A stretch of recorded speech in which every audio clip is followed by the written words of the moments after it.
Hey everybody, it's the 11th of February, 2025, and this is Aiken PBL live coding from Gimbalabs and Friends. We get together on Tuesdays to work through the Aiken PBL course and then just to address questions that anybody has who's working on an Aiken-enabled app on Cardano. So let's jump over to the course. I can get there. I'm at app.ondamio.io. And if I navigate over to Aiken PBL, you can see the course right here. The course is recently on chain on pre-prod, which means anybody who hasn't been able to see those assignments, they will be visible now. And within the next couple days, Ondamio will be on Cardano mainnet. So we'll be able to look at that next week. Well, sorry, in 2 weeks and talk about the implications of that. I said 2 weeks because we're going to take 1 week off from Aiken PBL next week. So there will not be a live coding session on the 18th of February, but we'll pick it up on the 25th. We've been working through the course, and in the last few weeks, we've been working on module 202. We spent a good deal of time looking at checks against the value of inputs. This is where we spent our time last week. And I think based on what we've done these last few sessions on these two learning targets, we're going to be able to make pretty quick work of lessons 202.3 and 4. So let's jump right in, and we can always rewind if we need to. This example is about validating on input datum. Okay. Now, this is an interesting one because as we dig into the example in just a minute, you're going to see right here on line 25 that the datum is actually optional. We're ignoring it. So how are we validating on datum if we're ignoring it with this underscore right here? That's the key thing we're going to look at today.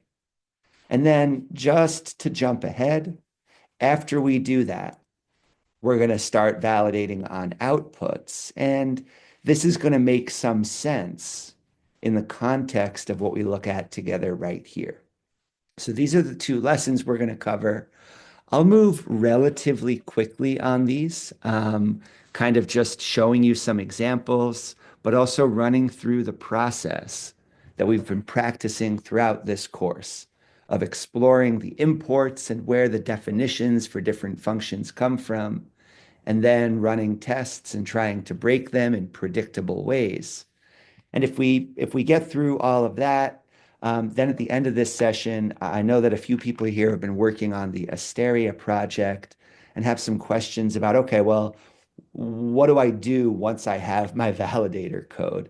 And actually, that's what module 300 is about. Hinson's going to pick this one up for us in March, but we can get a preview of it today by looking at the hands-on example of Asteria. So that's what we'll do. I'm going to jump to VS Code now, but this is just for reference. We're working on lessons 202.3 and 202.4 today. Any questions before I jump to the code?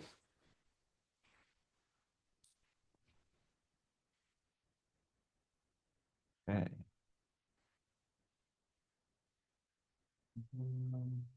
Share this instead.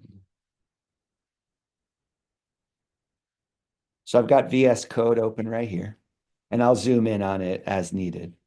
But let's just navigate to where we left off. Last week, we were working on module 202, lesson 2 about input values. And like I said, we can go back and review this if needed. So if you get lost anywhere as we look at today's example, please stop me to ask a question, and we can go back and compare this to the prior examples. But for now, let's jump right in. And this is what we were just looking at. I showed you the screenshot of this code just a minute ago.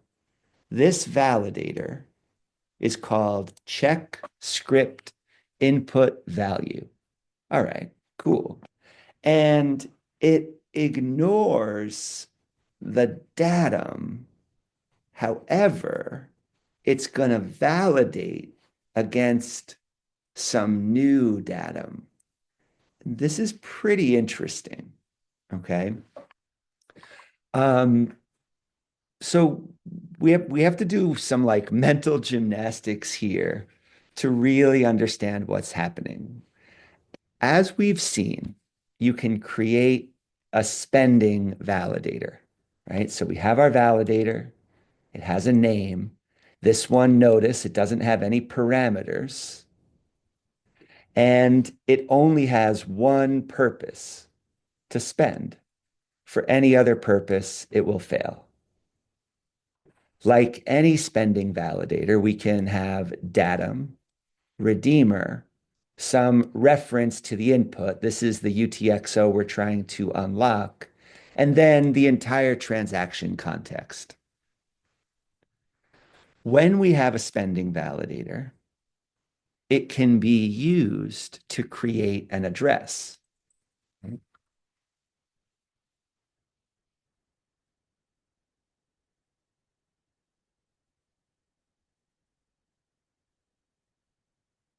Any spending validator can be used to build an address. And when we lock UTXOs here, this validator is going to be invoked.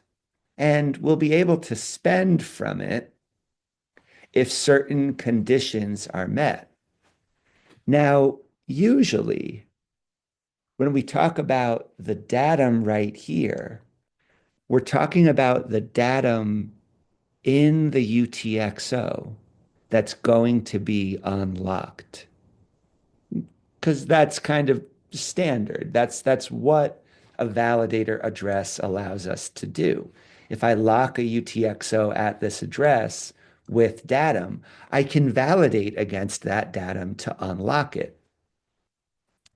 But that's not what this validator is doing. This validator is validating against some new datum that's going to be locked somewhere else. Okay. And it's only going to succeed if some new datum is provided. How does it work?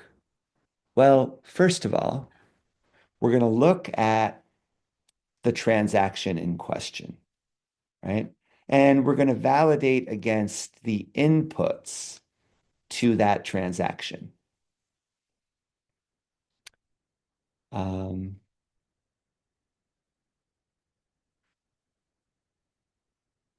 did I say that wrong? You know what? I think I'm wrong. We might have to rewind what I was just saying. Hold on.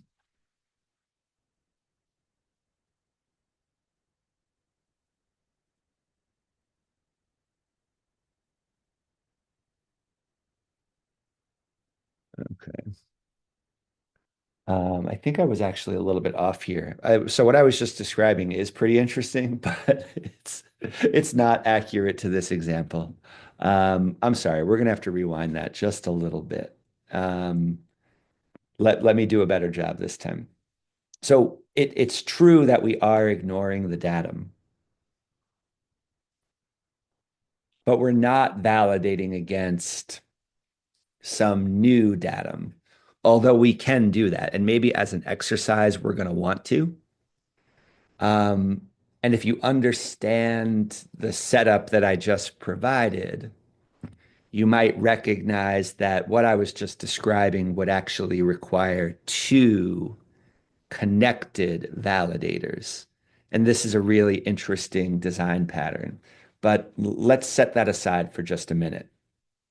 Um, a more accurate description of what's happening here. Sorry, everybody, to take us on that detour. This is going to validate against data, but without exposing it in our spending validator directly. And you can see this is the note from Hinson right here. Okay. Reason behind directly using the datum producing type signature is unpopular. Why? Because it can be read by anybody. We can make things a little bit more opaque by taking the datum and reading it from the input to the transaction. So instead of just assuming some datum type here, we can get the datum this way. And so what's happening? Well, we have a transaction. Any validator validates in the context of some transaction with its inputs, its outputs, its fees. Maybe it's a minting transaction. Maybe it's a governance transaction. Okay. Now we only care in this transaction about the inputs, and we use the dot dot spread just to indicate that all of the other fields of the transaction are there. But which one do we care about? Oh, only the inputs. And remember, you can review the transaction type anytime, and I recommend revisiting it frequently, either in the earlier modules of this course or in the Aiken documentation. So we care about the inputs. And what we're going to do is we're going to say, okay, well, let's make sure that the input we're trying to unlock here is found, is one of the inputs in the inputs to this transaction. It has to be. And I say that for two reasons. One, it only makes sense to use a validator if we're in the context of a transaction and we are trying to spend some particular input. Okay, so it would be kind of nonsense to build a spending validator where this wasn't true unless you were connecting many different validators, and we'll save that for another time. All right, so for now we say, okay, we're going to expect this, and this is the other reason I said this has to be true. We're not going to continue to execute this code unless there is an own input here, right? If we don't have the input in question in the inputs of the transaction that we're working within, we stop, right? That's what expect does for us. But as long as that input is there, we're going to give it a name, own input. And this is arbitrary, of course, right? This is the part where I can show you that we could have just used foo right here, right? We're just giving it a name. And then what are we doing with it? Well, this is where we have a different design pattern. We say, okay, well, in that input, remember from earlier in the course that any input is actually an output and an output reference, right? That's what a UTXO is. It's an output from some earlier transaction that I can now use as an input to this one. So the data type for our input, of course, has the output in it, the output from whatever transaction produced this UTXO. And that output can have datum. And we're going to assume that it does. How do we do that? Once again, with this expect keyword. If own input doesn't have datum, this will also halt the execution of the validator. Look at the transaction. Look at its inputs. Find this input in that list of inputs, and if you can't find it, stop execution. If you do find it, call it own input. Then look in that input for some datum, and if you find it, call it raw datum. If you don't find datum there, stop execution. And then with that raw datum, look at this line right here. Okay, we expect, we're going to call it input datum if it's there. We expect it to be of type datum. Aha. So this is like a type check. Not only on line 33 are we checking that the datum exists, then if it does, right, we call it raw datum. Then we're also going to check if it matches the type that we've defined datum to have. Where is datum defined? Up here. Now, this is a simple datum type, right? We have two enumerated values, datum one with a secret string, or datum two, which would just be the empty constructor. And we talked about constructors last week. So this would be like constructor zero fields would be a list with one object in it, and it would be a byte string, bytes, right? And then the second value for datum would be constructor one with an empty list of fields because there's nothing else here. Redeemer, just to apply the same logic, would have constructor zero for redeemer with message. Fields would be a list of length one, and the object inside would be a byte string. And that's our message.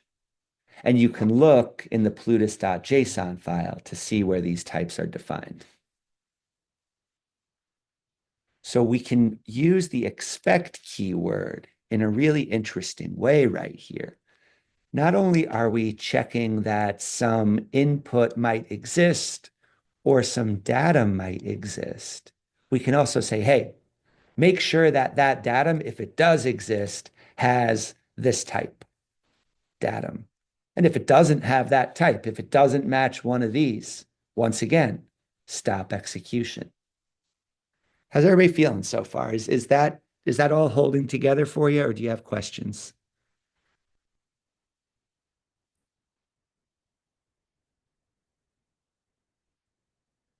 Cool. Amen. Yep. I Hey. just noticed I just noticed the time has shifted.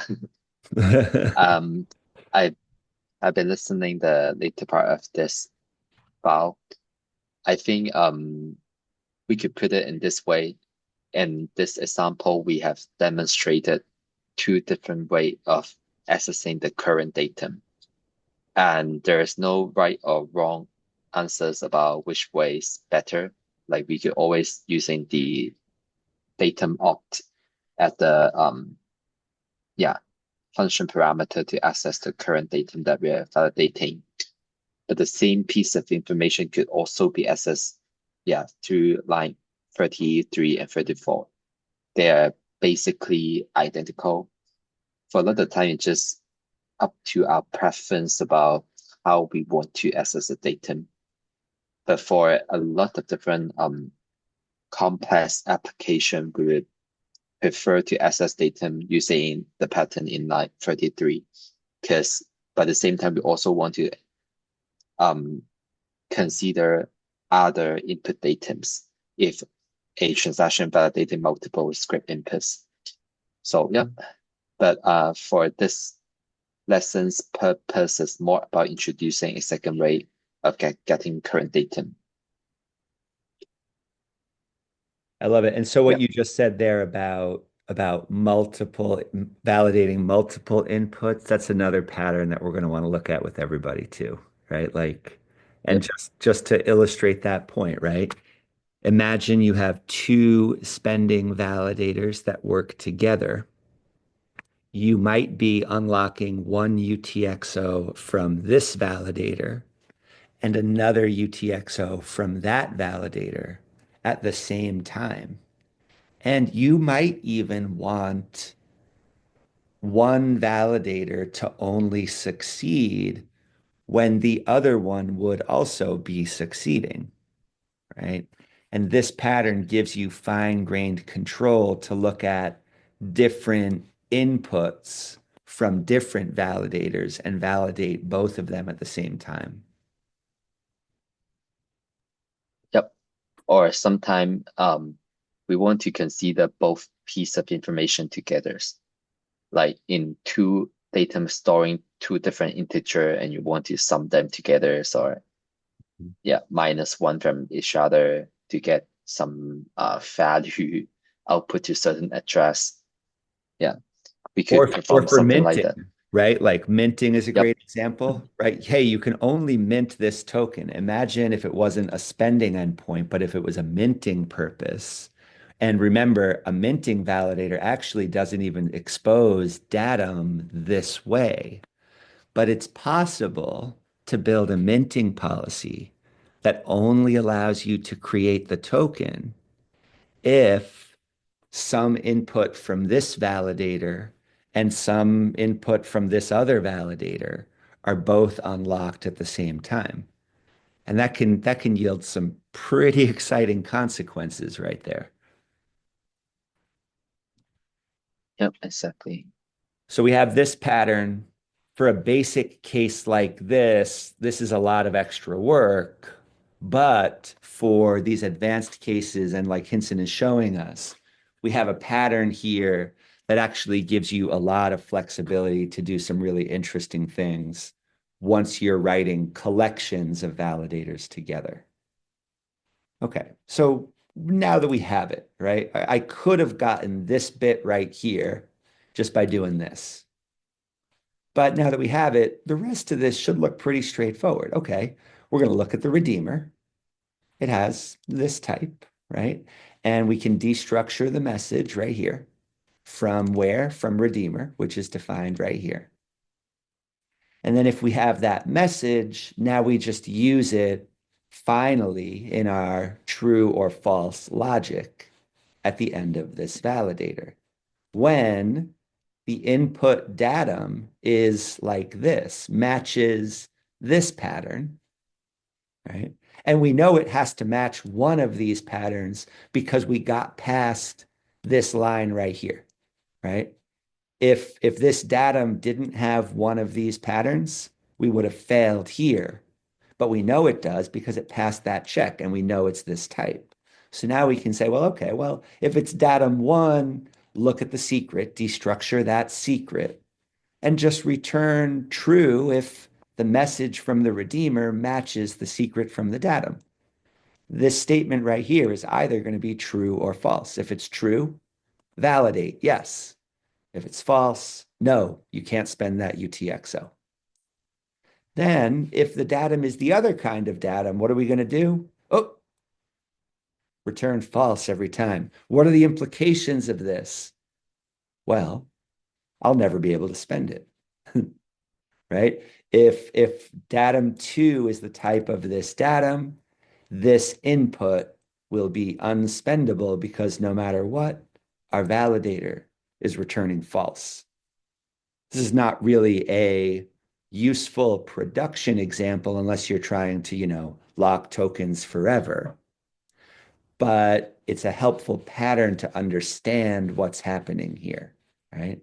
Use this datum, you can unlock with a secret message. Use this datum type, you've locked tokens. Any questions about that?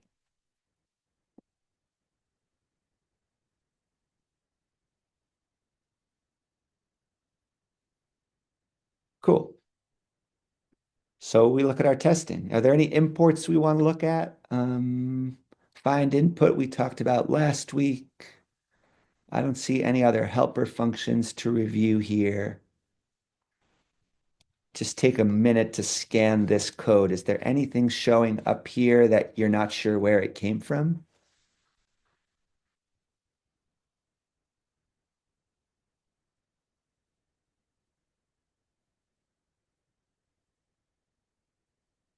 Okay, let's look at the tests. So we have our test cases, which are just helpfully provided to allow us for quicker mocking of different cases, right? And we have the case where the datum is correct, true or false, and where a secret is provided, true or false.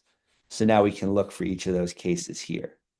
We're going to set up a single mock transaction. It has a couple of different cases embedded in it, right? You can see those test cases right here. And we're going to set the transaction up differently depending on those values. So secret will be hello world if the secret is provided. If the secret is not provided, it'll be good morning, Cardano. Great. And the datum is going to be datum one if the datum is correct, or datum two if it's not. And so then we can take this secret and datum value and we can drop them into our transaction here. We can say, okay, This one has the inline datum of datum, whatever the value of that was. And where is secrets actually going to be used? Oh, it's here. Oh, right. Okay. It's the secret in the datum itself. Great. Everything else about this mock transaction is kind of minimal, right? We do have a mock address and some mock hash for a transaction, so we can run through the testing. And so we say right here, well, if we set up a mock TX, where the test case has correct datum and a secret, which if true, right, will be hello world, then we should be able to run the validator, check script input value, right? That's just the name of the validator up here. Spend, there's our spending endpoint with the following values. We can say, okay, well, the datum, right, it's optional. Our validator ignores it, but we still want to pass it to the transaction. So we do. Here's some correct datum, looks good. Here's a redeemer that has the message that's going to allow this thing to unlock. And then we have some mock UTXO that's being unlocked. We match it to this one and the transaction context, right? Which was defined right here. This should validate because we have the right kind of datum and we have a secret that matches a message. So we expect this to be true. In the second example, we say, well, how about the example where no secret is provided? Great. We can still pass these values along, right? But if the secret is not provided, the message in the datum is going to be GM Cardano. And this is going to show us that even if we put this right here, it's going to be ignored because of the transaction, right? The actual datum in the transaction is going to have this message in it. And that's not going to match. So we expect this one to fail. And that's why we have the not, the exclamation point right here, right? So this test will pass if this validator fails. And then finally, we look at one where it has the wrong datum. This is the datum 2 case. And so even if a secret is provided, and even if we try to pass this datum to our validator, we know that the actual datum is going to have been datum 2, which always fails. And so really it doesn't matter what the redeemer is. We know this thing should fail. And we say, okay, test that this is not going to validate. So yes, validate, no, don't, no, don't. Should we try it?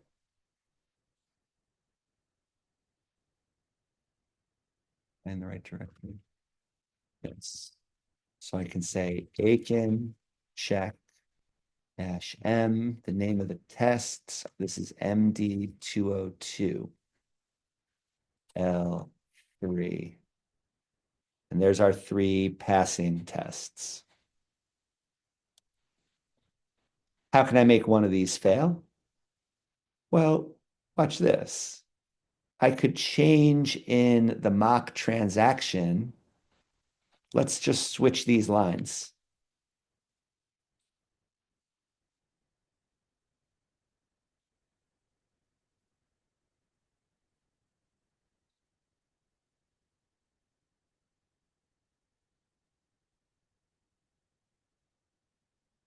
Now, this mock transaction, let's look at the results here. What's going to happen?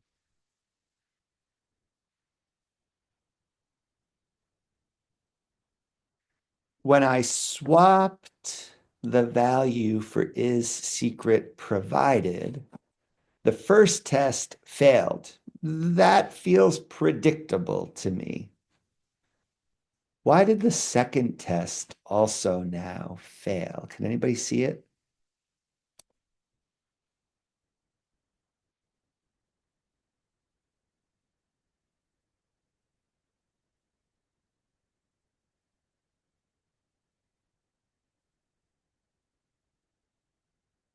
This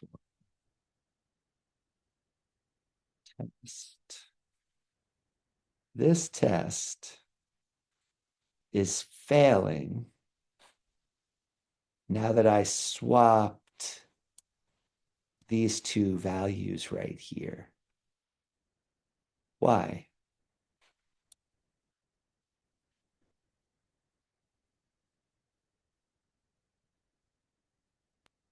The wrong secret, right? The wrong secret compared to what? To the what was it? Good morning, Cardano, or whatever it was at the top. Right.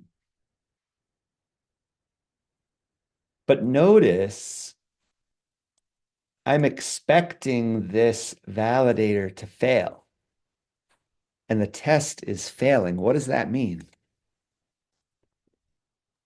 which means the validator return true. Right? This validator actually just succeeded. Why? Can you trace it all the way back up?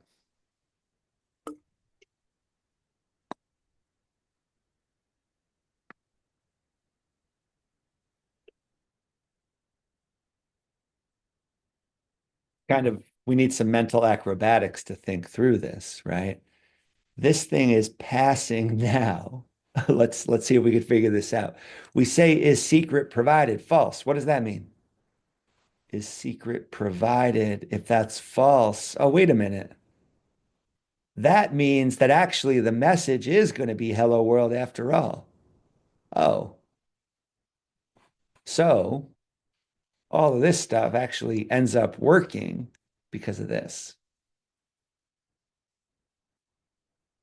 Now, I could fix the first validator, but not the second one with the GM Cardano right here. I'm not even going to change line 84. Let's see what happens and run those tests again. See, the first one passes again, even though this datum is wrong, because where's the datum coming from? Oh, up here. And we have is secret provided true. So that's the secret message. So this redeemer's got to match that. On this one down here, we say is secret provided false. Oh, okay. So that means the message is going to be hello world right here. And that's exactly what we're passing right here. And that's why this validator actually passes. And we have the failing test because we expected it to be false. I save that without the exclamation point, and sure enough, all three tests pass. I'm just playing right now. And you could do the same, okay, just to kind of trace how these different values are passing through here. Any questions about that before we keep going?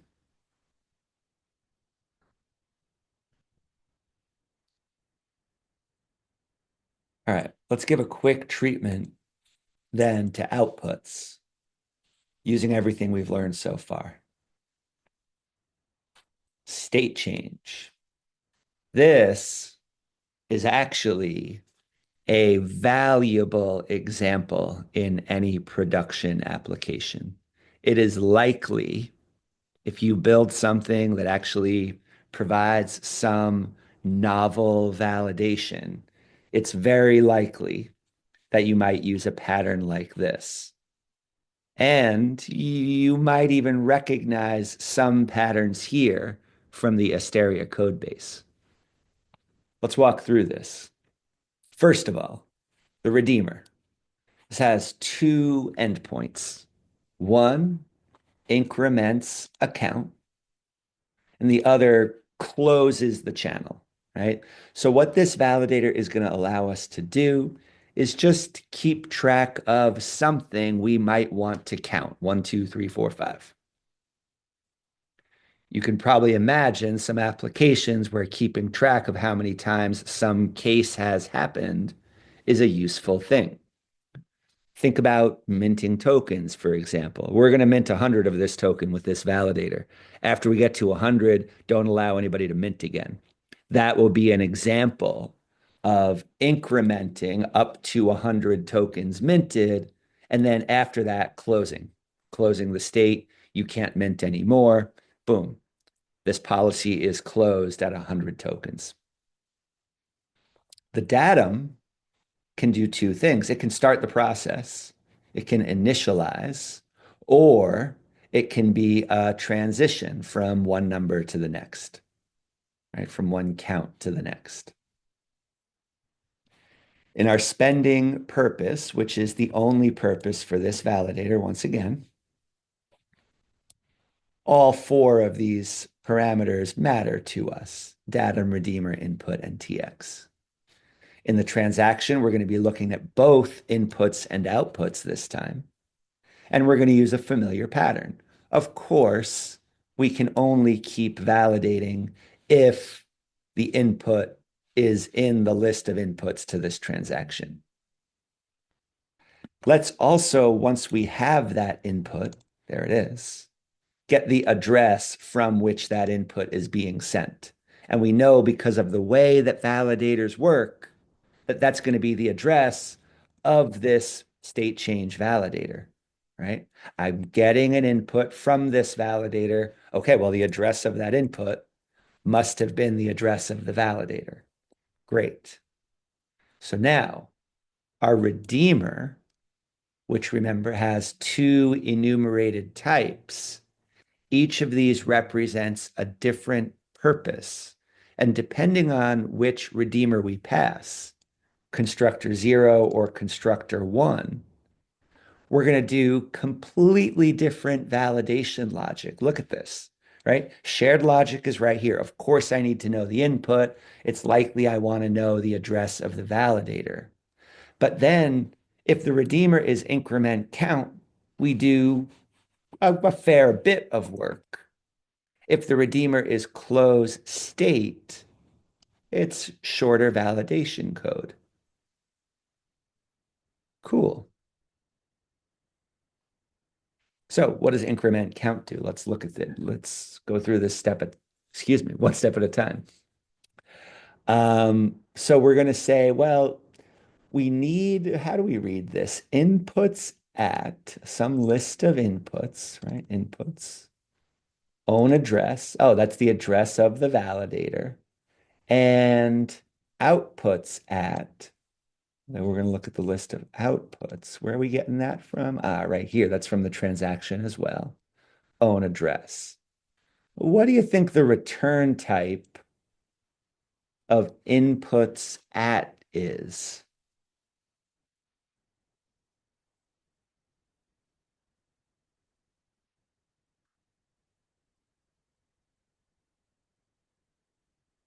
What do you think inputs at can return?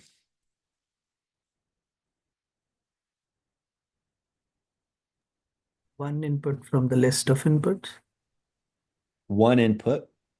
from the list of inputs of the transaction. Okay. Would it be one or multiple?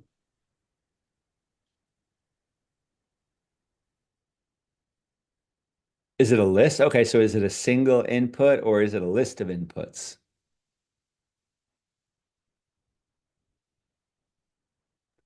And so how could we find out for sure?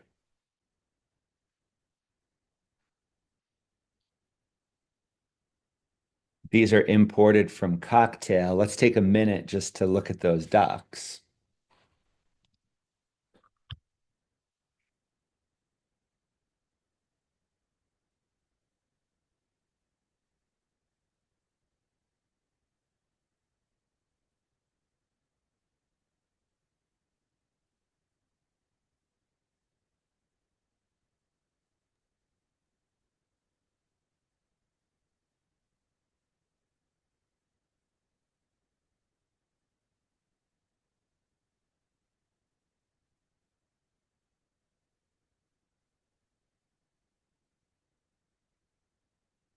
So I am now looking for Cocktail.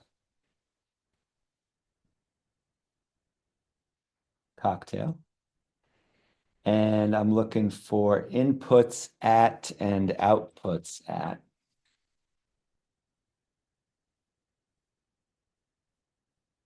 cocktail inputs at, takes a list of inputs just like we saw, and an address, and it gives us a list of inputs.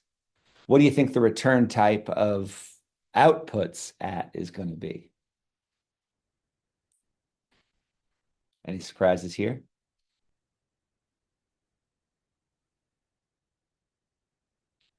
But then here's what's interesting. We're wrapping these.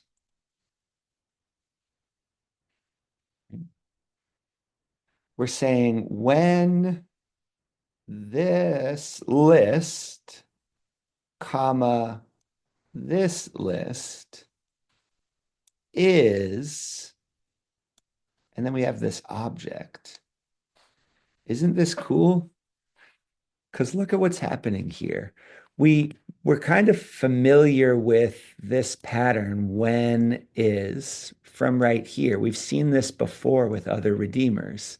And usually when we see the when statement, we might be passing just some variable like redeemer, which we know from up here can be increment count or close state. Increment count or close state. When redeemer is increment count, arrow, do this stuff. And when redeemer is close state, arrow, do this stuff. But what we say when, it doesn't have to just be some cleanly defined object from elsewhere. We could just define it in line. Watch. When this thing, right, is, and then look at the magic right here. We're matching a pattern. When this is this. So what do we need it to be? And this is just like a mind-blowing piece. This is really a pattern that you're most often going to see in functional programming. But it's magical once you can start really reading this. When this list, comma, that list is this list, comma, that list. But what do you notice here? How many objects are in this list right here? How many inputs? It has to be only one. And how many outputs, right? When this part is this, when that list has only one item in it. So look at this ingenious logic right here. We're saying, okay, when the redeemer is this, we're gonna check that the list of inputs has exactly one input, and the list of outputs has exactly one output. And only when this pattern is matched are we then gonna do this logic. For any other case, underscore on line 53, return false. If the list of inputs has length 0, well, maybe we would have failed already, right?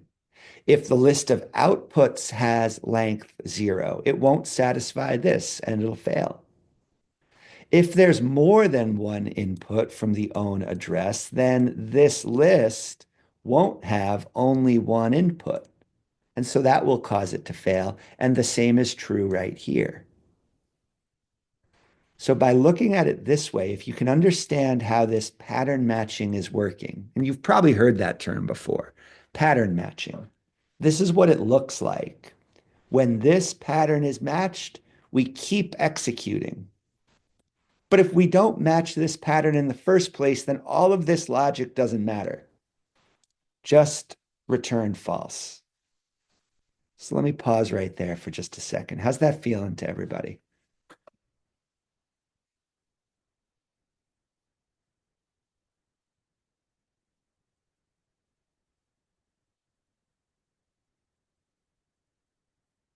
I just think this is marvelous. This is This is where I think functional programming is beautiful. If the pattern is matched, well, then we're going to give things names, right? If this pattern is matched, then that input right here, and remember, same thing. I just people type foo and bar in examples just so you can see the arbitrary way, right? All we're doing is we're naming variables that would then be used over here, right? Etc. Right? But of course, it's better to give them descriptive names. If this pattern is matched, call the only input, call it only input. Great. If there's only one output, call it only output. And then run this logic. We expect the inline datum to match this right here. We expect the output datum to match this right here. Where's inline datum defined? Ah, that's in the Aiken documentation. Let's take a quick look at that just to really make sure we're closing loops here.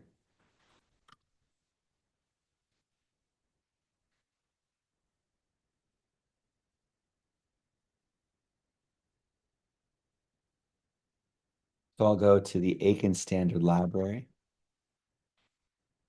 I'm looking for Cardano. And then I'm looking for transaction. And then I'm looking for inline datum. Cardano transaction inline datum.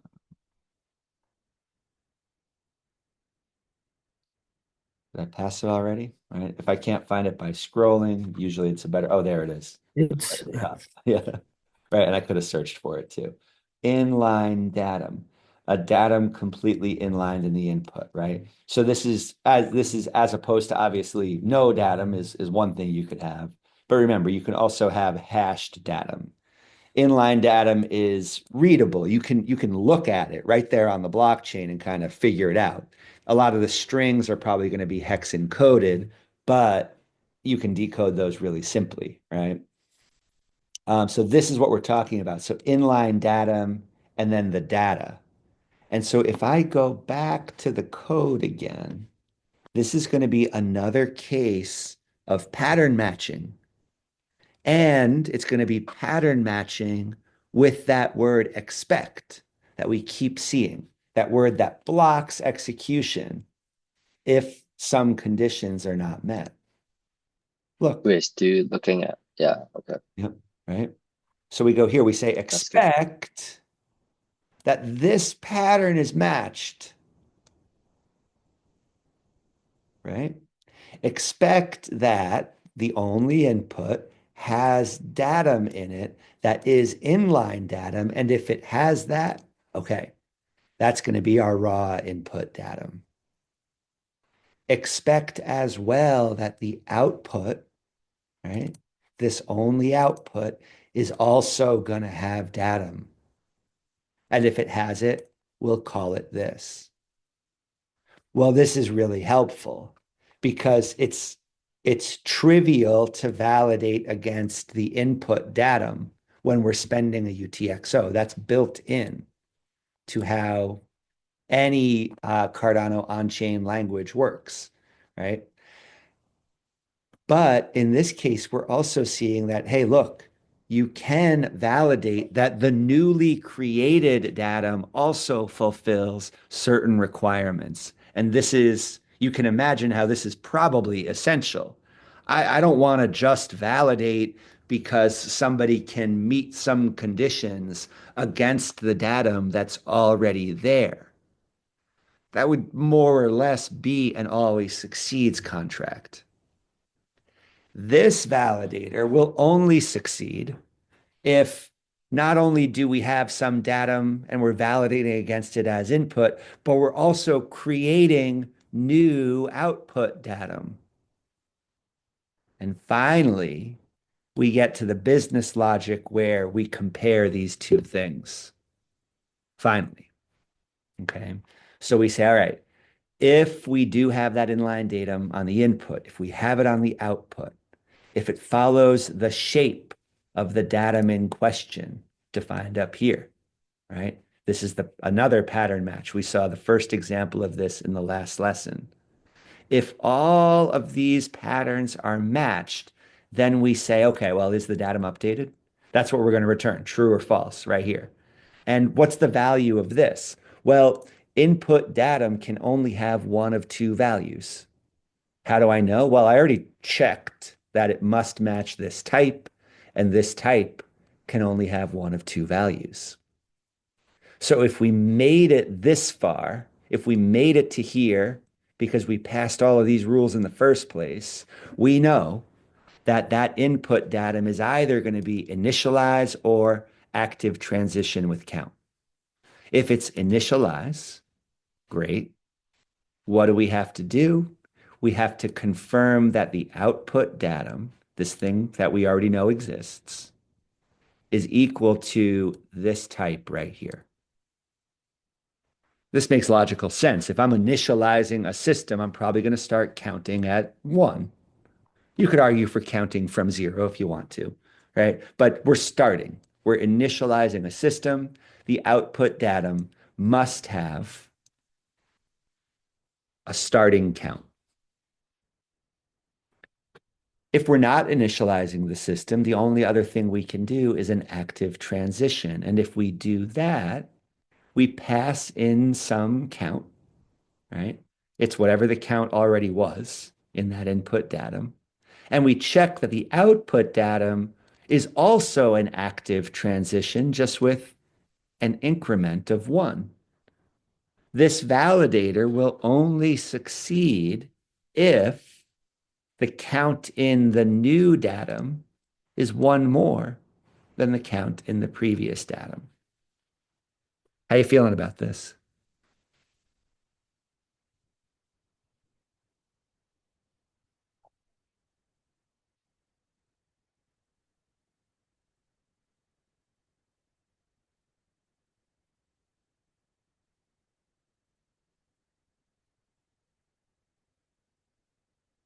Right.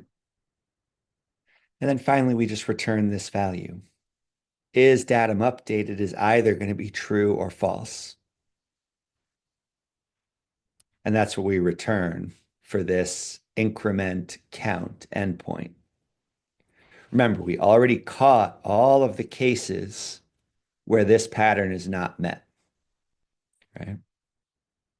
And so you can see we're only doing work at each stage if previous conditions are met. And that's really nice.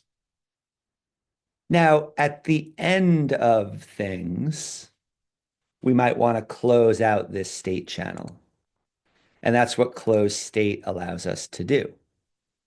And for this one, we're going to keep it simple. We're going to skip right over all of this kind of validation, and we're going to go straight to datum opt, right? That's the other kind of datum. This is how we can access it in a built-in way. When datum opt is some active transition with a count, right? So when datum opt matches this pattern right here, then we're going to let you close the state as long as the count is at least 10.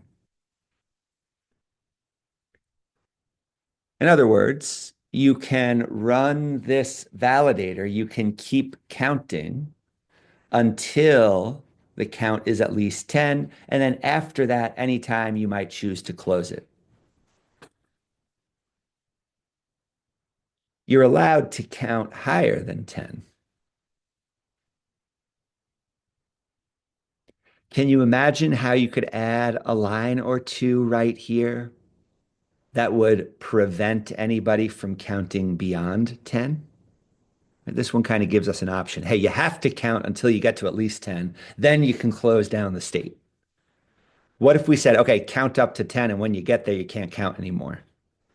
Where would I add that line?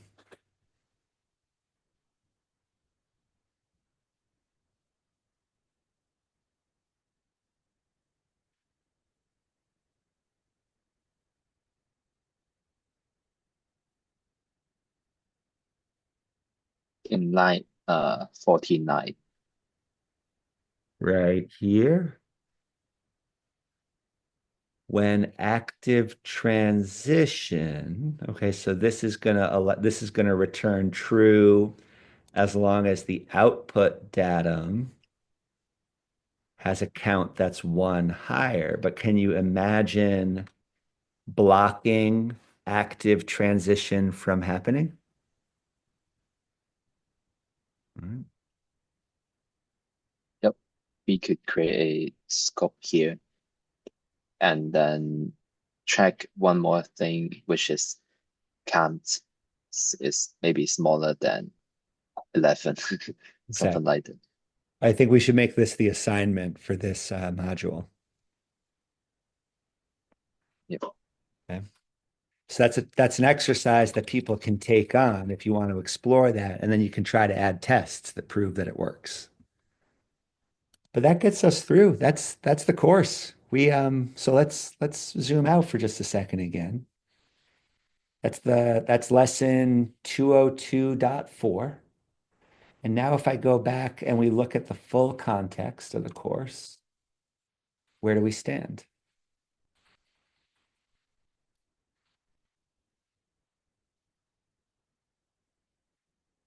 We just did lesson 202.4, check TX outputs, and you'll notice that module 202 doesn't yet have its assignment published. So the earlier ones, right? Module 101 has an assignment called Working with Tests, and you can read that here. Adventures in Mock Transactions is an example of an assignment, but we haven't yet published the assignment for module 202. That'll be live later this week. And I just gave you a hint about one thing that I think we'll ask you to do there. All right, try to extend this validator to limit the count. After this, we move on to the 300 level modules, and Hinson's going to take the lead on this starting in 3 weeks. So this course, we won't have a live coding session on the 18th of February. 2 weeks from today, on the 25th, Lawrence is going to present as a guest lecturer about his work with testing these validators. Um, and he's been doing a lot with the local testing environment, Yahtzee. Okay, so that's going to be really exciting. And then after the 25th, that's going to take us into early March. Hinson has a series of lectures, like 2 lectures about all the things not to do. Is that right? Yep. I think it will be 2 consecutive weeks. So that'll be like March 2nd and March 9th. Um, It should be March 4th, right? If oh, it's sorry. Tuesday. Yeah. February's a short month. Yeah, okay. Tuesday the 4th and Tuesday the 11th. We'll have a series of lectures that kind of take us into application design. We'll look a little bit more at that Plutus blueprint, and we'll look at some topics around just building an actual application. What's exciting is that in the meantime, we can already play around with Asteria. Should we spend our last few minutes today just looking at a few things there, or should we save that for later when that team meets? Harsha, Emmanuel, what do you think? I'm okay with going through it.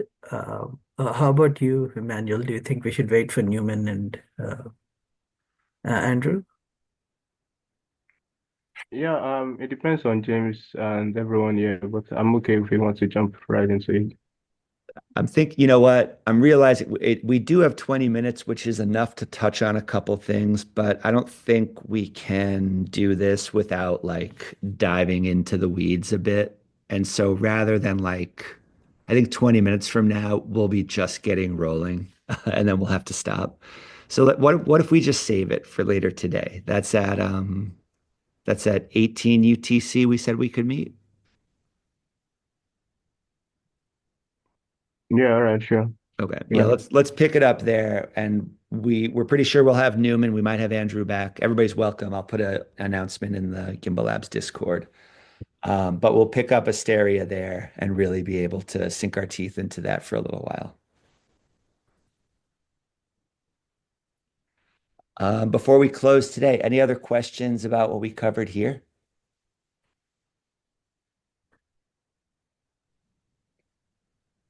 Yeah, James, hi. I wrote in the chat. Can you guys record the Asteria meeting also? Harsh, is that okay with you? Yeah, absolutely. Yeah. Okay. Yeah. Great, thanks.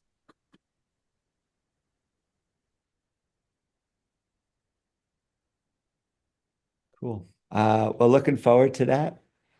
Congrats on getting this far, and we're excited to start really putting the assignments up. Next time we meet, we could do a short demo of actually earning credentials for completing this course, because that will be live at this time. So exciting times ahead. But thanks for everybody who's been on this journey of getting through the initial lectures for this course. We'll pick it up here in 2 weeks. Otherwise, see you on Discord. Thanks, everybody, and see you soon. See you guys soon. Cheers, everybody. Cheers.